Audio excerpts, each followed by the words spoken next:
Hello बच्चों, कैसे हैं आप। स्वागत है फिर से आपका केमिस्ट्री यूनिका चैनल में। और आज हम स्टार्ट करने जा रहे हैं, बहुत ही इंपॉर्टेंट टॉपिक है organic chemistry basic principles and techniques. Class 11th का जो ऑर्गेनिक पार्ट स्टार्ट होता है वो यहीं से होता है।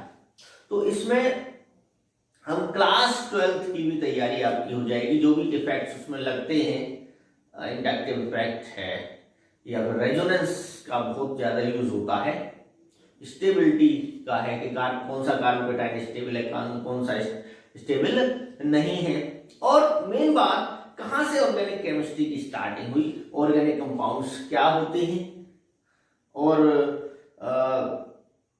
उसमें sigma bond, pi bonds, bond line structures, IUPAC nomenclature, ये सारी चीजें हम इसमें आपको कराएंगे। तो देखिए, स्टार्टिंग करते हैं 1815 में। एक स्वीडिश केमिस्ट बर्जीलियस हुए, उन्होंने ये बताया कि ऑर्गेनिक कंपाउंड्स बनाने के लिए एक मिस्टीरियस फोर्स की रिक्वायरमेंट होती है, और जो कि केवल जो प्लांट्स और एनिमल्स और ह्यूमन बीइंग्स होते हैं, लिविंग्स होते हैं, उन्हीं के अंदर ऑर्गेनिक कंपाउंड बन सकते हैं। यानी जो कार्बन कंटेनिंग कंपाउंड्स थे वो लिविंग्स के अंदर बन सकते हैं, क्योंकि एक तरीके से गॉड पावर कहा उन्होंने। क्या कहा? गॉड पावर, कि ये गॉड पावर होती है। और इसी की वजह से ही ऑर्गेनिक कंपाउंड, जैसे आपका ऑर्गेनिक कंपाउंड कौन कौन से हैं, प्रोटीन है, कार्बोहाइड्रेट है, स्टार्च है, ग्लूकोज है, तो ये और शुगर है, ये सब क्या है? ऑर्गेनिक कंपाउंड्स हैं। तो ये लैब में नहीं बनाए जा सकते। तो 1815 में एक वाइटल फोर्स थ्योरी दी गई। वाइटल फोर्स थ्योरी यानी वाइटल फोर्स का मतलब होता है गॉड पावर। तो 1815 में Swedish scientist Berzelius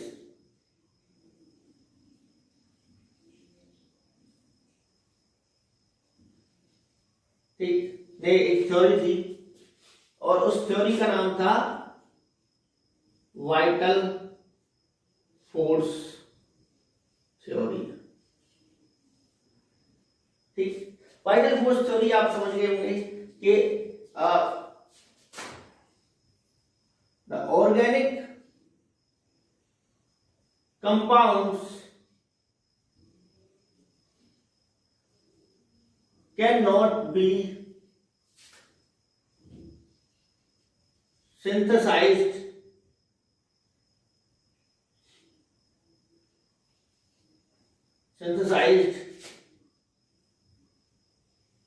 in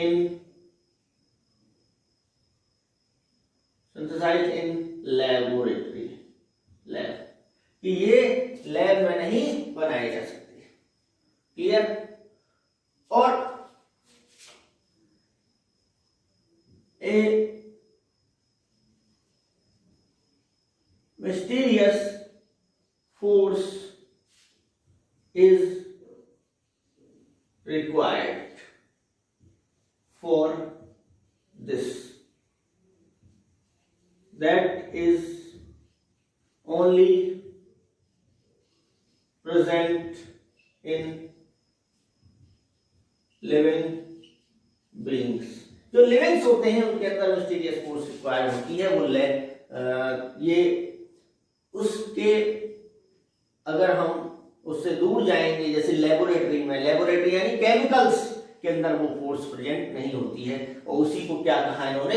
vital force कहा। क्लियर? तो लेकिन ये जो प्रोसेस थी ये कब तक चली? 1828 तक। ये जो प्रोसेस थी कब तक चली? 1828 तक ये प्रोसेस चली। और 1828 में आपका 1828 में जर्मन साइंटिस्ट थे, और उनका नाम था फ्रेडरिक वोयलर। फ्रेडरिक वॉलर ने एक एक्सीडेंटली अचानक बैठे हुए थे, ज्यादातर ऐसे ही हुए हैं एक्सपेरिमेंट, आपने देखा होगा, न्यूटन बैठे हुए थे, सेब गिरा और उन्होंने ग्रेविटेशनल लॉज दिए। इसी टाइप से फ्रेडरिक वॉलर बनाना तो कुछ और चाह रहे थे, बन गया कुछ और, ऑर्गेनिक कंपाउंड, और ये एक तरीके से मिरेकल हो गया। यहां पर देखिए फ्रेडरिक वॉलर ने एक थ्योरी दी, कंपाउंड बनाया। यहां पर क्या था, NH4 whole twice SO4, ammonium sulphate plus potassium cyanate KCNO, इसको ही हीट कर रहे थे तो क्या बना, 2NH4 CNO प्लस K2SO4, और इसको भी यानी इसको हीट कर रहे थे, इसको कैपिटल में बनाइए, NH4 CNO, ये जब हीट हुआ तो रीअरेंज प्रोडक्ट बना NH2CO NH2, और उस समय उनकी खुशी का ठिकाना नहीं था। उन्होंने जब इसको चेक किया, क्योंकि ये जो कंपाउंड होता है ये ह्यूमन बींग्स के यूरिन में प्रेजेंट होता है, इसको दिया गया नाम यूरिया, और इसकी प्रॉपर्टी ऑर्गेनिक कंपाउंड जो मानते हैं कार्बन कंपाउंड्स, उन्हीं के सेम पाई गई, जैसे ग्लूकोज है, कार्बोहाइड्रेट, प्रोटीन्स, ठीक, स्टार्च, उनके सेम पाई गई। तो ये organic compound, first organic compound that is synthesised in the lab. Clear बच्चों? तो यहां पर ये हम स्टार्टिंग होती है ऑर्गेनिक कंपाउंड्स के बनाने की, ठीक। अब देखिए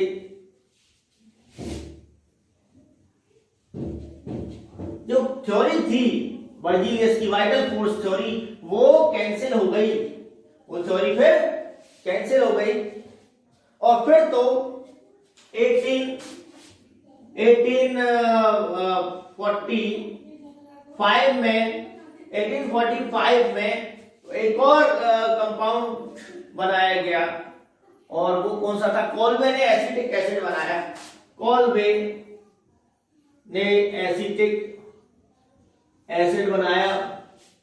इसके अलावा 1856 में बर्थे लोट ने मीथेन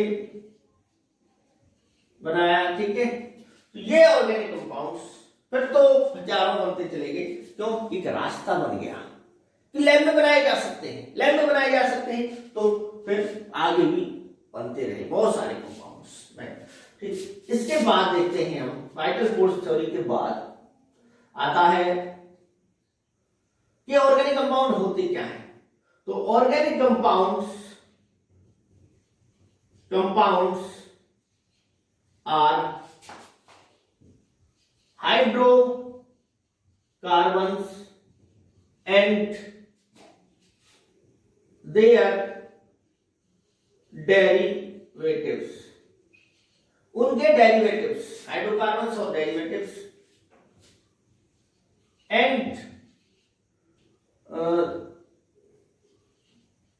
and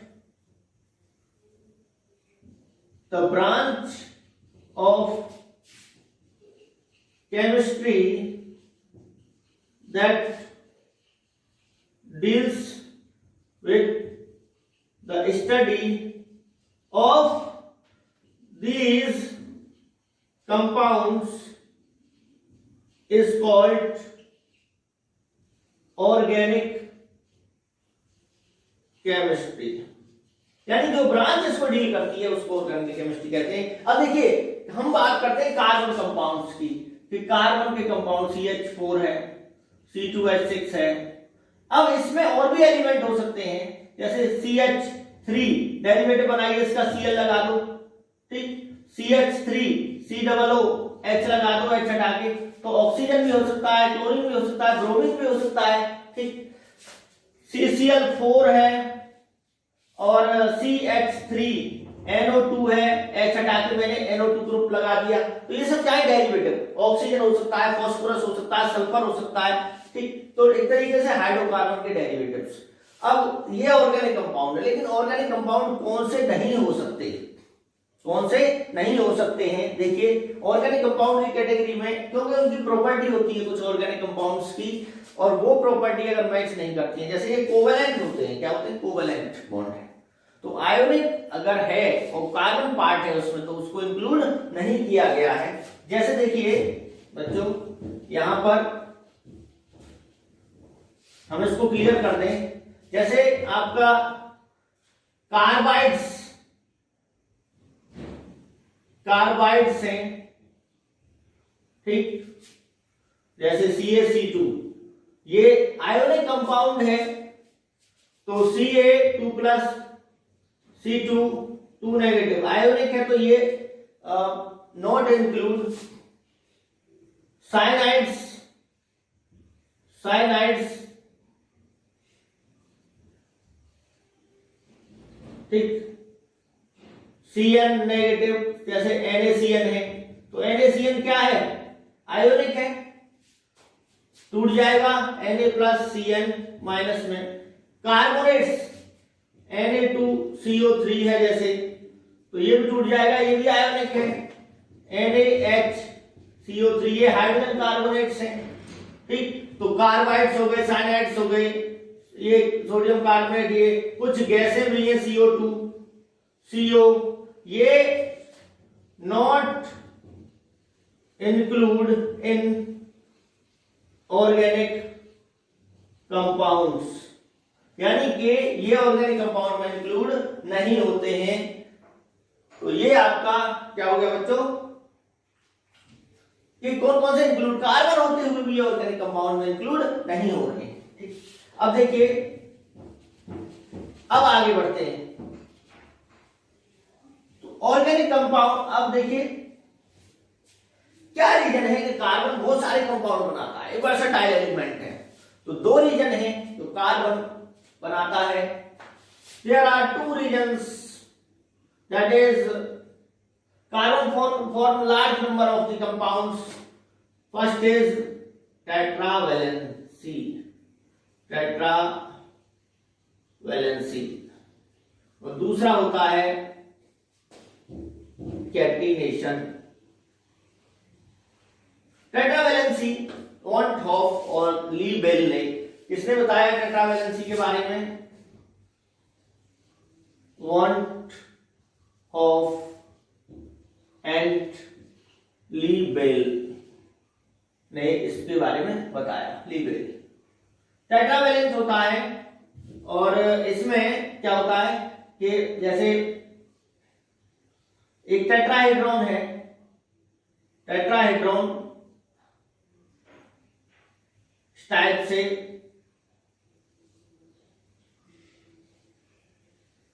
हम इसको बनाएं, ठीक,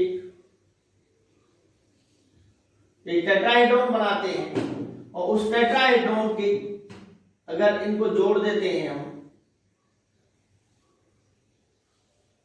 ये टेट्राहेड्रॉन बन गया, तो चारों वैलेंसी कार्बन की जो होती है वो डायरेक्टेड रहती है एक रेगुलर टेट्राहेड्रॉन के चार कॉर्नर की तरफ, ठीक।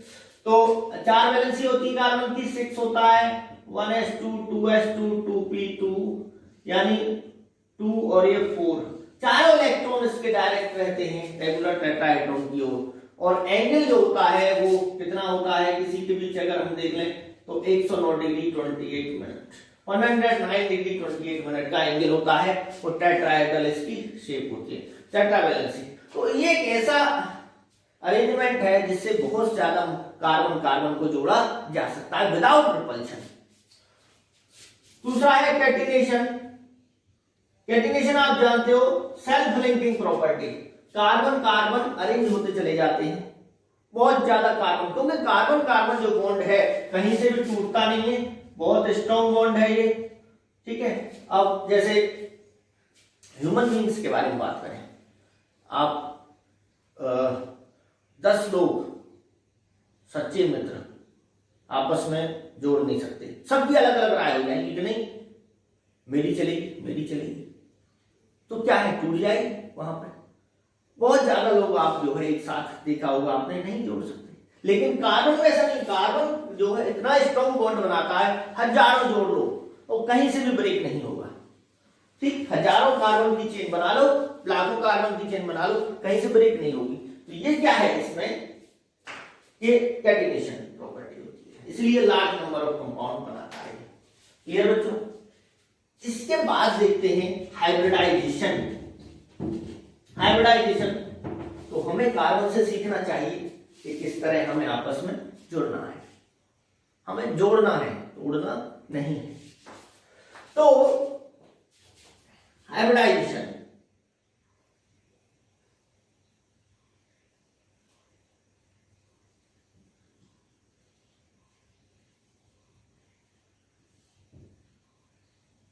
Of carbon in compounds.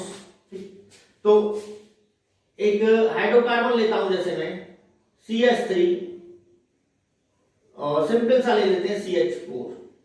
तो हाइब्रिडाइजेशन क्या है देखिए, पता करने के लिए CH H H H, ये एटम काउंट कर लीजिए आप, कितने एटम जुड़े हुए हैं, 1 2 3 4। तो हाइब्रिडाइजेशन हो जाएगा sp3, 3 और 1 4। 4 there is 4 orbitals, hybrid orbitals are formed in CH4. So hybridization is sp3, 3p and 1s. Clear? ये participate in hybridization। तो ये सिंपल तरीका है। अगर बात करते हैं CH3 NO2, यहां पर देखिए, यहां भी देख सकते हैं हम CH H N double bond O। तो यहां भी 1 2 3 4, कितना हुआ hybridisation, sp3, because carbon is attached to 4 atoms. Clear?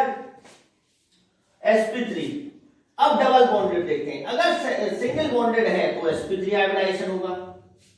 Double bonded जैसे CH2 डबल बॉन्ड CH2। अब यहां देखते हैं CH H H no double bond CH atoms count कीजिए, 1 2 और 3। How many atoms are attached to carbon, 1 2 and 3। तो sp2 hybridisation. What is hybridisation? That is sp2। 2 और 3, 2 and 1, that is 3 hybrid orbitals are formed because 3 atoms are attached, 1 2 3, 3 attach होने आ रहे हैं। ठीक, sp2। Triple bonded में देखते हैं CH3 C triple bond N, cyanide. यहां पर देखिए नाइट्राइल, अगर ये सिंगल बॉन्ड से जुड़ा हुआ है तो यहां देखते हैं। एक चीज याद रखना, हमने अभी आपको बताया था कि साइनाइड इंक्लूड नहीं होते हैं ऑर्गेनिक कंपाउंड में, लेकिन हाँ जो आपके आयोनिक साइनाइड्स हैं वो काउंट नहीं होंगे। लेकिन ये जब कोवेलेंट बॉन्ड बनाएगा, ये क्या है, कोवेलेंट बॉन्ड बना रहा है।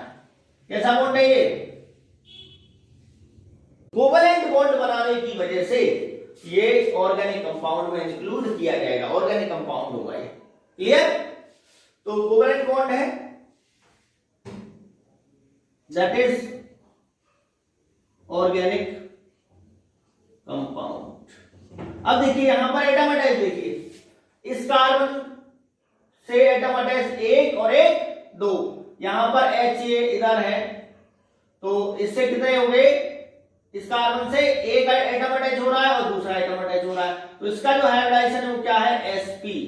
ट्रिपल बॉन्डेड जो होगा sp होगा। यहां कितने अटैच है, 3 हाइड्रोजन और 1 कार्बन, कितना हुआ, sp3।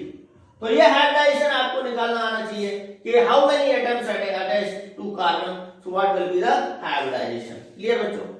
तो अब बात करते हैं हाइब्रिडाइजेशन के बाद sigma bond and pi bond, sigma bond and pi bond. ठीक है, देखते हैं बच्चों sigma bond and pi bonds क्या होते हैं, देखते हैं। Sigma bonds and pi bonds. तो सिग्मा बॉन्ड सिंगल जो बॉन्ड होते हैं वो सिग्मा होते हैं। ठीक, यहां इसमें क्या है, अगर मैं ऐसे बात करूं CH3Cl है तो सारे सिग्मा है, सिग्मा सिग्मा सिग्मा सिग्मा, और सिग्मा जो बॉन्ड बनते हैं वो कैसे बनते हैं, ऐसे बनते हैं। ऑर्बिटल अगर इस टाइप से है, एक्सियल ओवरलैपिंग, तो ये सिग्मा होगा। एक्सियल ओवरलैपिंग से बनते हैं, एक्सिस एक्सिस आपस में इस टाइप से, head to head overlap, head to head अगर जुड़े हुए हैं, ठीक है। अगर हेड नहीं मिल पाते, जैसे ऐसे रहता तो हेड नहीं मिल पा रहे तो वो पाई बॉन्ड होता है, ठीक है। तो यहां पर सिग्मा बॉन्ड होगा एक्सियल ओवरलैपिंग, ठीक। अब पाई बॉन्ड की बात करें, अभी CH3 C triple bond N है जैसे, तो यहां एक सिग्मा हो गया, एक पाई और एक दो पाई हो गए, दो पाई हो गए, ठीक है। तो यहां देखिए पाई बॉन्ड कैसे बनता है, लेटरल ओवरलैपिंग से, इस टाइप से, या इसको दूर करके दिखाते हैं ऐसे, वैसे जो overlapping that is pi bond. जो वीकर होता है, कमजोर होता है, it is stronger, sigma bond is stronger, and ये weaker pi bond. Lateral overlapping होती है, ये कौन सी ओवरलैपिंग है, lateral overlapping, lateral overlapping, clear. तो ये पहचान लेंगे हम किस में सिग्मा बॉन्ड होगा, किस में पाई बॉन्ड होगा, ठीक। और देखते हैं कुछ एग्जांपल्स, जैसे इसको मैं रख ये देता हूं अभी, और देखते हैं CH3C डबल बॉन्ड OH, ये देखते हैं इसमें कौन कौन से सिग्मा बॉन्ड हैं। देखिए H H, ये सिग्मा, ये सिग्मा, ये सिग्मा, इसमें सिग्मा और एक पाई है, एक सिग्मा और एक पाई है। यहां पर देखिए अगर बात करें हम तो CH सिग्मा, CH सिग्मा कितने होंगे, CH sigma 1 2 3, CH bond CH bond CH bond, तो ये होंगे 3 CH सिग्मा। और इसके बाद CC सिग्मा, CC सिग्मा 1 है, CO सिग्मा, CO और CO, CO सिग्मा कितने हो गए 2, OH सिग्मा, OH सिग्मा कितने हो गए, O और H के भी सिग्मा बॉन्ड 1, ठीक। इसके बाद CO पाई, CO पाई एक ही है, एक हो गया। इस टाइप से आप बच्चों इनके जो भी सिग्मा और पाई बॉन्ड्स हैं उनको काउंट कर सकते हैं। ये बहुत ही इजी है आपका सिग्मा और पाई बॉन्ड निकालना, क्लियर बच्चों। तो आगे देखते हैं हम, pi bond is more reactive than sigma bond, pi bond is more reactive than sigma bond, ठीक है बच्चों। और सिग्मा बॉन्ड नहीं टूटता इजीली, देखिए pi bond is more reactive than sigma bond, ठीक। जबकि तो अनसैचुरेटेड आपके CH2 ये जल्दी टूटता है और किसमें कन्वर्ट हो जाएगा, टूट के CH3 और CH3 में कन्वर्ट हो जाएगा, ठीक, समझ में आ गया। जबकि CH3 और CH3 पर अगर हाइड्रोजनेशन कराएं तो नहीं होगा, कहां जुड़ेगा हाइड्रोजन, नहीं जुड़ेगा ना, क्योंकि ऑलरेडी क्या है, सिंगल बॉन्ड हो चुका है, तो यहां पाई बॉन्ड टूट के सिग्मा हो जाता है, ठीक है बच्चों, बहुत आसान है ये। इसके बाद बात करते हैं बॉन्ड लाइन स्ट्रक्चर्स की, कि बॉन्ड लाइन स्ट्रक्चर्स क्या होती हैं, और फिर हम क्लासिफिकेशन देखेंगे, देखते हैं बॉन्ड लाइन स्ट्रक्चर्स या स्ट्रक्चर्स ऑफ ऑर्गेनिक कंपाउंड देखते हैं। स्ट्रक्चर्स ऑफ ऑर्गेनिक कंपाउंड्स, इनका रिप्रेजेंटेशन कैसे होता है? रिप्रेजेंटेशन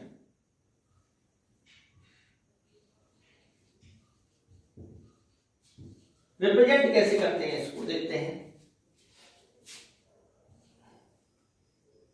देखिए रिप्रेजेंटेशन में एक तो कंप्लीट फॉर्मूला CH3 CH2 और CH2 CH3 ये है जैसे ब्यूटेन, ये क्या लिखा मैंने ब्यूटेन एंड ब्यूटेन नॉर्मल है। ये और भी कंडेंस किया जा सकता है, इसको हम और भी कंडेंस कर सकते हैं जैसे CH3 CH2 का होल ट्वाइस CH3। तो ये तो हो गया कंडेंस्ड फॉर्मूला। ये इसको क्या कहेंगे हम? कंडेंस्ड फॉर्मूला, यानी ओपन नहीं किया हमने इसको, कंडेंस्ड फॉर्मूला। ठीक, कंप्लीट फॉर्मूला में सारे बॉन्ड दिखाए जाते हैं अलग अलग। ठीक, देखिए कंप्लीट फॉर्मूले की बात करें अगर हम, तो कंप्लीट फॉर्मूला क्या बनेगा? यहां पर कंप्लीट फॉर्मूला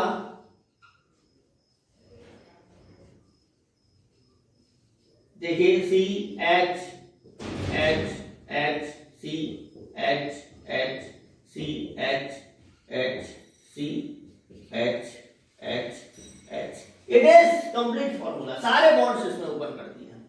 ठीक, एक होता है bond line structures. Bond line structures देखिए,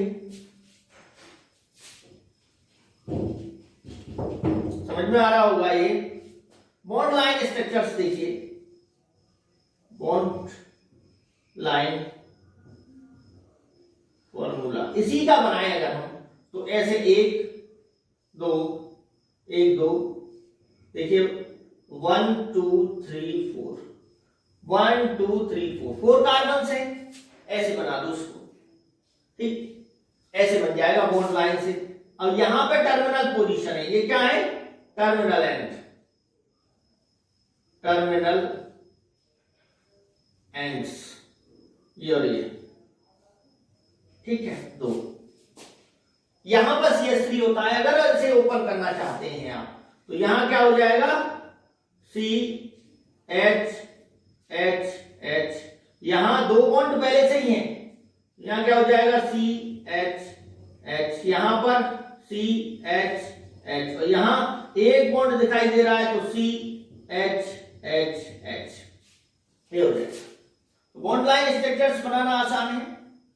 और देखिए अगर कोई हेटेरोएटम है, जैसे नाइट्रोजन है, ऑक्सीजन है, क्लोरीन है, वो दिखाना पड़ता है। ठीक, तो और बनाते हैं हम बॉन्ड लाइन स्ट्रक्चर्स बच्चों, इसमें देखते हैं।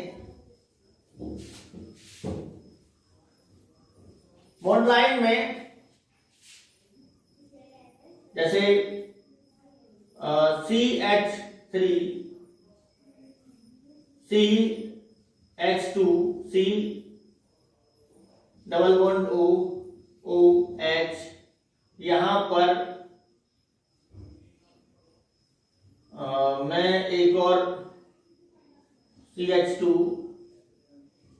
क्लोरो CH3, इसको बॉन्ड लाइन स्ट्रक्चर बनाना चाहता हूं। ठीक, तो इसमें क्या होगा? 1 2 3 4, पहले 4 कार्बन का बनाइए। 1 2 3 1 2 3 4 हो गए कार्बन। नंबरिंग यहां से ग्रुप है ये 2 3 4।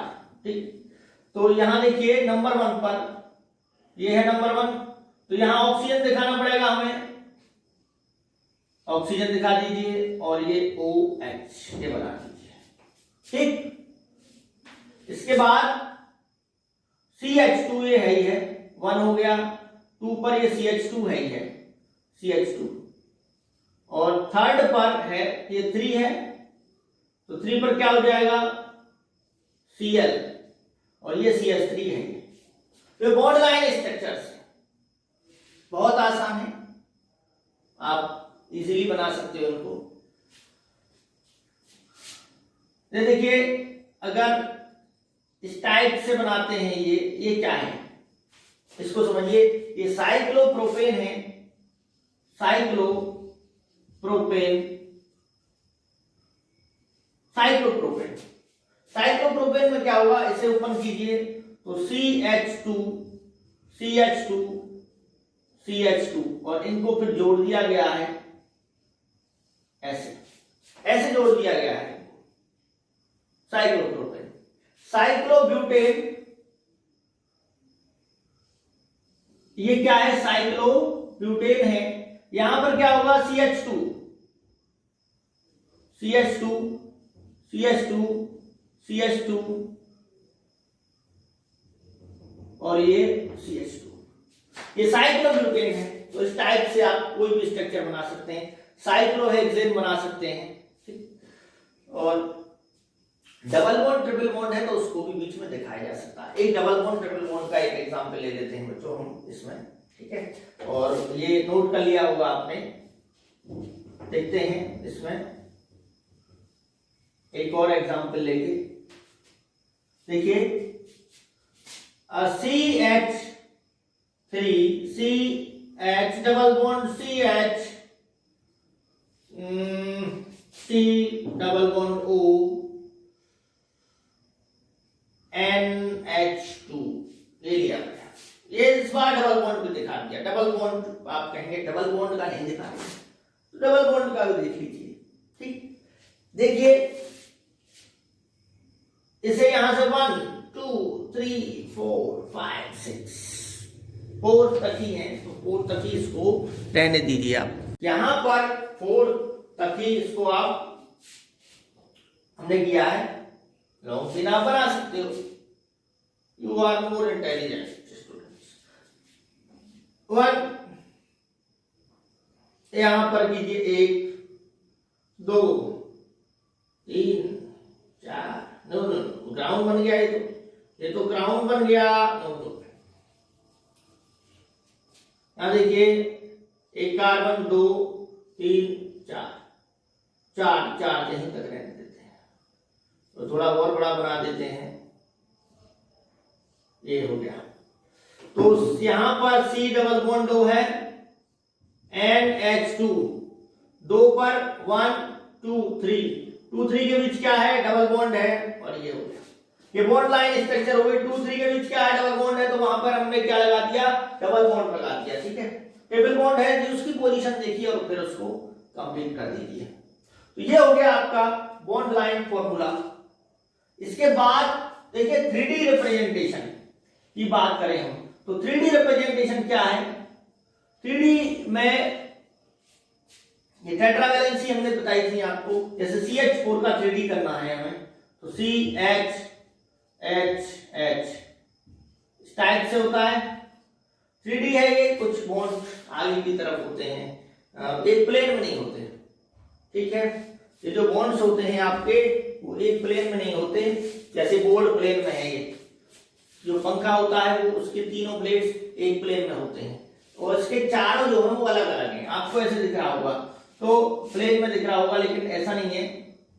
प्लेन का मतलब ये नहीं है जब एरोप्लेन, प्लेन का मतलब है समतल समान, ये एक साइड दो साइड, ठीक। C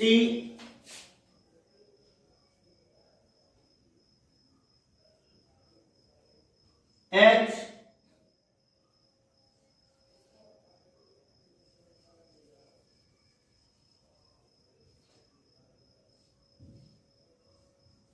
ये देखिए, ये 3D रिप्रेजेंटेशन हो गया। ये किसमें है, प्लेन में है दोनों।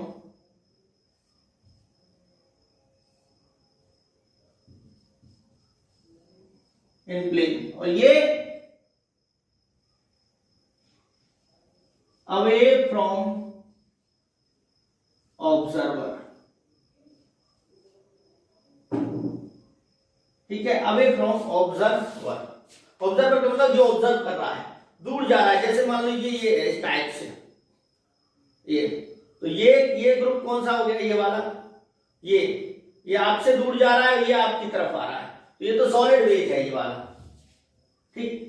और ये दूर जा रहा है, dash formula, wedge and dash formula, इसको बोलते हैं wedge and dash formula, wedge and test formula. ये क्या हुआ आपका wedge, solid wedge, solid wedge, वो वाला वेज मत समझ लेना, नो वेज नॉन वेज, ठीक है। ये वेज दूसरा है, होता है ना, खाते हो आप कि वेज पेटीज, बहुत सारे बच्चे खाते हैं वेज पेटीज, बहुत अच्छी लगती हैं, टेस्टी लगती हैं। तो ये वाला वेज अलग है, वो VEG होता है, यहां पर डी साइलेंट है, वेज, ठीक है। तो ये है 3D रिप्रेजेंटेशन इसका, वेज एंड टेस्ट फॉर्मूला। समझ में आ गया बच्चों? तो अब देखिए इसको हम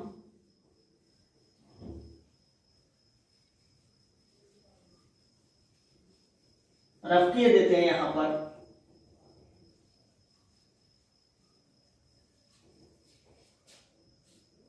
ये आपके समझ में आ गया होगा इजीली कि इसका 3D रिप्रेजेंटेशन कैसे किया जाता है। एक फिशर प्रोजेक्शन में होता है, 2 डायमेंशनल में शो करते हैं फिशर में उसको, ठीक है। तो फिशर प्रोजेक्शन जैसे CH3 CH CH2 COOH CH2 COOH, यहाँ C, ठीक, 2 कार्बन लिए हमने, इससे COOH अटैच कर दो, यहाँ H, इससे COOH अटैच कर दो, H, ठीक। और इसको बाद ऐसे दिखा सकते हैं, COOH और COOH, H, COOH, H, COOH, H, इस टाइप से दिखा सकते हैं हम इसको, इस स्ट्रक्चर को, ठीक। तो ये फिशर प्रोजेक्शन है। क्या है Fischer projection formula? Fischer projection formula, Fischer projection formula ये आपका बन जाएगा यहां पर, ठीक है बच्चों। अब देखिए यहां तक हो गया आपका रिप्रेजेंटेशन है, सिग्मा बॉन्ड, पाई बॉन्ड है, ऑर्गेनिक कंपाउंड क्या होते हैं, डिस्कवरी कहां से हुई, ठीक है। हाइब्रिडाइजेशन आपने देखे कि क्या क्या हाइब्रिडाइजेशन हो सकता है, किस एलिमेंट का क्या हाइब्रिडाइजेशन होगा, वो भी आपको बता दिया है हमने, ठीक। और अगर आप कुछ हाइब्रिडाइजेशन और करना चाहते हो तो आपको खुद बनाना, सिग्मा बॉन्ड, पाई बॉन्ड और हाइब्रिडाइजेशन आपको सब बताना है, ठीक है। कुछ और भी एग्जांपल देखिए इसके, जैसे ये मैंने साइक्लोहेक्सेन बनाया और इसमें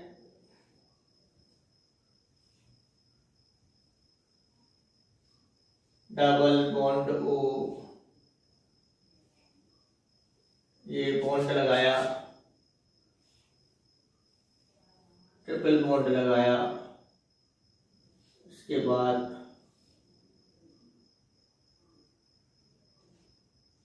Cl, इसके बाद आपका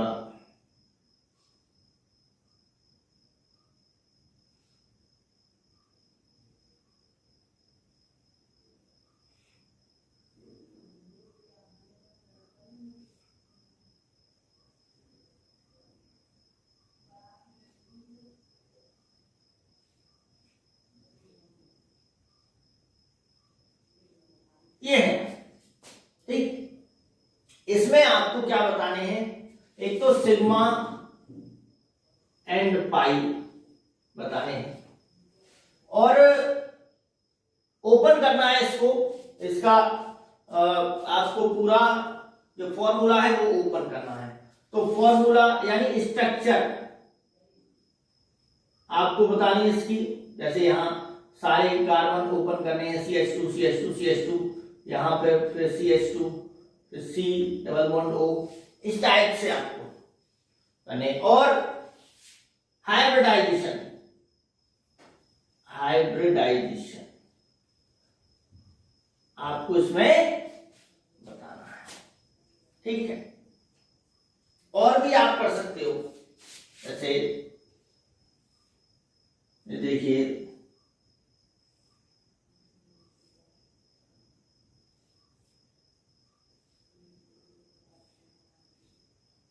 ठीक, इस टाइप से भी आप बना सकते हो। यहां सी है, इसका ओपन करना है आपको, क्या बनेगा, क्लियर। तो ये कुछ स्ट्रक्चर्स हैं जो आपको करनी है। तो बच्चों इसके बाद जो हम बताएंगे आपको वो है आपका क्लासिफिकेशन, यानी ऑर्गेनिक कंपाउंड्स को कितने पार्ट्स में बांटा गया है। उनका ओपन चेन होते हैं, साइक्लिक होते हैं, साइक्लिक हैं, ओपन चेन हैं, एरोमेटिक हैं, एलिफेटिक हैं, एलिसाइक्लिक हैं, वो सारा चलेगा आपका, ठीक है। फिलहाल के लिए आप इसको कीजिए, हमारे वीडियोस देखते रहिए, ठीक है। कैसा लगा आपको, वीडियो को लाइक कीजिए, शेयर कीजिए और कमेंट कीजिए। थैंक यू बच्चों।